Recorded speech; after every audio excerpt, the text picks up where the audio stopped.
ನಮಸ್ತೆ ಎಲ್ಲರಿಗೂ, ನಾನು ನಿಮ್ಮ ತನು. ಇವತ್ತು ಸೋನೆ ತಿಂಗಳು ಮೊದಲ ಶನಿವಾರ. ಹಾಗೆ ನಾನು ನಮ್ಮ ಊರಿನ ಶ್ರೀ ಶಾಸ್ತಾ ದೇವಸ್ಥಾನಕ್ಕೆ ಬಂದಿದ್ದೇನೆ. ಈ ಮಿನಿ ವ್ಲಾಗಲ್ಲಿ ತೋರಿಸ್ತೀನಿ ಬನ್ನಿ. ಈ ದೇವಸ್ಥಾನದ ಕುರಿತು ಮಿನಿ ವ್ಲಾಗ್ ಆಲ್ರೆಡಿ ಮಾಡಿದ್ದೇನೆ ನನ್ನ ಚಾನಲಲ್ಲಿ, ನೀವು ನೋಡ್ಬೋದು. ಇವತ್ತು ನನಗೆ ತುಂಬ ಖುಷಿಯಾದದಂದರೆ ದೇವಸ್ಥಾನದ ಪರಿಸರ ಪೂರ್ತಿ ಹಸಿರು ಹಸಿರಾಗಿ ಕಾಣ್ತಿತ್ತು. ಪ್ರತಿ ಶನಿವಾರ ಇಲ್ಲಿ ವಿಶೇಷ ದಿನವಾಗಿದೆ. ಹಾಗೆ ಪ್ರತಿ ಶನಿವಾರ ಅನ್ನದಾನ ಕೂಡ ಇದೆ.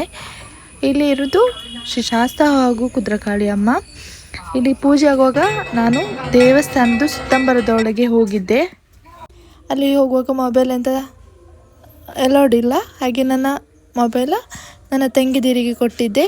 ಪೂಜೆ ಎಲ್ಲ ಕಳೆದ ಮೇಲೆ ಶನಿ ಜಪ ಮಾಡಿಸ್ಕೊಂಡಿದ್ದೆ. ಅದರ ಪ್ರಸಾದ ತಗೊಂಡೆ. ಹಾಗೆ ನೈವೇಳಕ್ಕೆ ಅಂದರೆ ತುಪ್ಪದ ದೀಪ ಸಹ ಹಚ್ಚಿದೆ. ಹಾಗೆ ಇವತ್ತು ಊಟ ಸಹ ತುಂಬ ಚೆನ್ನಾಗಿತ್ತು. ಅರವಣ ಪಾಯಸ ಕೂಡ ಇತ್ತು.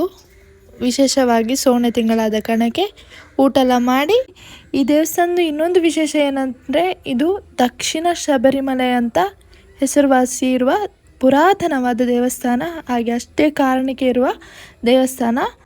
ಕಾಸರಗೋಡು ಪರಿಸರದಲ್ಲಿ ಇರುವ ಈ ದೇವಸ್ಥಾನಕ್ಕೆ ನೀವು ಒಮ್ಮೆ ಆದರೂ ಭೇಟಿ ನೀಡಲೇಬೇಕು. ನಮ್ಮೊಟ್ಟಿಗೆ ಮುದ್ದಾದ ಕಪಿಗಳಿದ್ದಾರೆ ನೋಡಿ. ಈ ವಿಡಿಯೋ ನಿಮಗೆ ಇಷ್ಟವಾದರೆ ಲೈಕ್ ಮಾಡಿ, ಶೇರ್ ಮಾಡಿ, ಸಬ್ಸ್ಕ್ರೈಬ್ ಮಾಡಿ ಆ್ಯಂಡ್ ಫಾಲೋ ಮಾಡಿ. ಹಾಗೆ ಎಲ್ಲರಿಗೂ ಒಳ್ಳೆಯದಾಗಲಿ. ಬಾಯ್. ಜೈ ಹಿಂದ್.